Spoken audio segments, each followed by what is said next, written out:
Бүгүнкү күндө биздин баш консулдук Екатеринбург шаарындагы, Свердлов областындагы, Курган, Челябинск, Тюмень областындагы жарандарга консулдук кызмат көргөзүп жатабыз.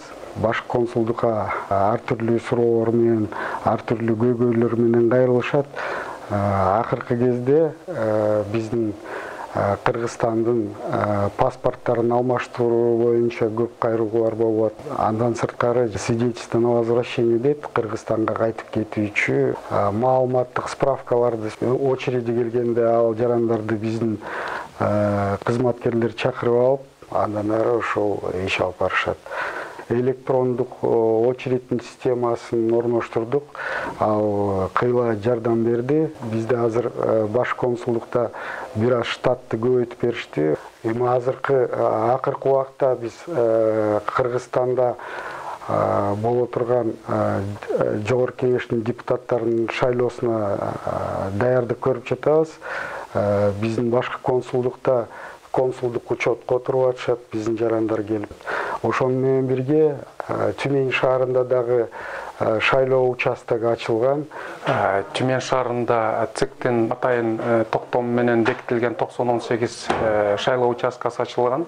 Быйылкы жыл иштеп жатат. Кыргыз Республикасынын Екатеринбург шаарындагы башкы консулдугу тарабынан ал жака атайын кызматкер катары ошол мен бөлүнгөнмүн. Бүгүнкү күндө октябрь айынын башында календардык пландын негизинде элдерди консулдук каттоого алуу, биометрикалык маалыматтарды топтоо боюнча биринчи мобилдик топ октябрь айынын башында үстүбүздөгү жылы иштеп кетти. Андан кийин экинчи ушул башкы консулдуктун атынан экинчи мобилдик топ барып 29-30 октябрда элдерди кабыл алып, консулдук каттоого, шайлоого даярдоо боюнча шайлоо участкасынын тактоо максатында анын адрестерин тактап, ошол жерде жумуш жүргүзүп келдик. Андан кийин 3-чү мобилдик топ ушул ноябрь айынын 10-на чейин келүү күтүлүүдө. Баягы чоң соода борборлорунда биздин мекендештердин иштеген жерлеринде барып түшүндүрүү иштери бүгүнкү күндө жүргүзүлүп жатат. Ошону менен катары эле ушул башкы консулдук коомдук уюмдар менен, диаспора жетекчилери менен, активисттер менен иш алып барып, ушул шайлоо кампаниясын жогорку деңгээлде өткөзүүнүн үстүндө иш алып баруудабыз. Башкы консулдукта 7000ден ашуун, тактай айтсак 7049 адам консулдук учетто турат да. Акыркы бизге келген контролдук тизмеге Екатеринбург шаарындагы шайлоо участкасы боюнча 4612 адам катталды.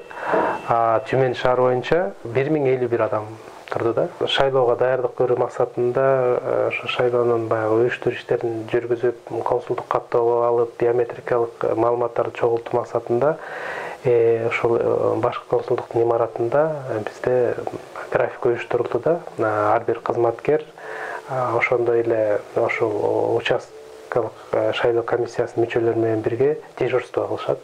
Иш күндөрү эртең мененки 9-дан кечки 8-ге чейин ошол жерде биз ал эми дем алыш күндөрү болсо эртең мененки 10-дан 3-кө чейин тынымсыз кабыл алып атабыз. Эң көп мекендештер бизге кайрылган суроолор бул паспорт алуу маселеси эң биринчи орунда турат. Андан кийин ушул Кыргызстанга кайтып кетүү көйлөгүн алышат. Паспорттарын жоготуп ишет, ар кандай бир себептер менен документтери жок болгон учурларда, сроктор өтүп кеткен учурларда ошо свидетельство возвращения на родину мекенге кайтып келүү көйлөгүн алышат. Андан тышкары ЗАГС маселелери менен көп кайрылышат. Кыргызстандан суроо талап алуу маселелери, соттолбогон деген баягы справканы, никеси боюнча Кыргызстандагы ошо абалы тууралуу справкаларды сурап келишет. Андан тышкары мындай юридикалык консультация алганга көп келишет. Коронавирустук илдетке каршы туруу үчүн ген консулдуктун жетекчилиги Свердлов облусунун өкмөтүнө кайрылып, Кыргыз Республикасынын жарандарын ушул Урал федералдык округунда Екатеринбург шаарында жүргөн жарандарды бекер вакцинациялоо аркылуу келишимге жетишти. Екатеринбург шаарындагы кыргызстандыктар күнүгө эртең менен профилактика.ру деген сайтка кирип, кайсы жерде вакцинация болуп атканын тактап барып бекер вакцинацияны алып алыңыздар. Мындай мүмкүнчүлүктү колдонгула.